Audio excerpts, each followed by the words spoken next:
Lakers versus Orlando Magic. LeBron James pinakitaan ng crossover ni Paolo Banchero. Anyari sa Lakers mga amigo? Ayos ang simula sana ng Lakers. LeBron James gumawa ng quick 5 points, subalit nag-init itong si Paolo Banchero na ayaw ng pumalya mga amigo. Maging sa 3-point area, tinutulungan pa siya ni Jalen Suggs at Franz Wagner. Kaya naman nakaalagwa dito ang Orlando Magic.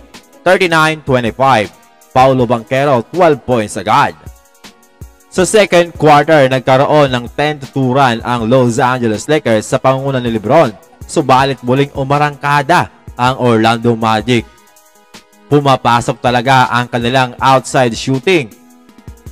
Nadumina pa ng Magic mga amigo ang rebounding na may 27 at 14 lamang sa Lakers.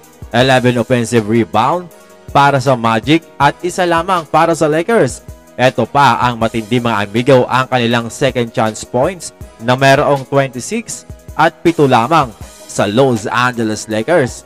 Pati sa points in the paint na may 30 at 18 lamang sa Lakers, ganun katindi na domina ng Magic ang Lakers. Kaya hindi nakatakataka na umabot pa sa 16 points ang kalamangan nila. 51-67 sa pagtatapos siya ng first half. AD 13 points, LeBron James 11 points at si Franz Wagner ay gumawa ng 16 points at 50 naman para kay Paolo Banchero. Sa third quarter mga amigo, agresibo itong si Anthony Davis at umiscore ng 11 points. Subalit hindi pumapayag dito si Paolo Banchero. Pinakitaan pa si LeBron James ng kanyang crossover. Nakakuha pa ng foul kay Anthony Davis. Kaya naman lumobo sa 25 ang kalamangan ng Orlando Magic. Sa fourth and final quarter, sinubukan ng Los Angeles Lakers na tapyasin ang kalamangan ng Magic hanggang sa 13. Subalit sinira ito mga amigo ni Cole Anthony nang magpakawala ng isang 3-pointer. Sumuko na dito ang Los Angeles Lakers mga amigo, kaya naman under 4 minutes, mga bench players na lang ang kanilang pinaglaro. Final score 120-101. Hindi na muling naulit pa ang comeback win ng Los Angeles Lakers. LeBron James kumamada ng 24 points, 9 rebounds at 5 assists. Anthony Davis mga amigo, another monster performance, 28 points, 13 rebounds at 7 blocks. Austin Reeves 20 points at si D'Lo mga amigo, grabe naman, sobrang nag-struggle. 11 points, 4 of 17 from the field at 1 of 10 sa 3-point area.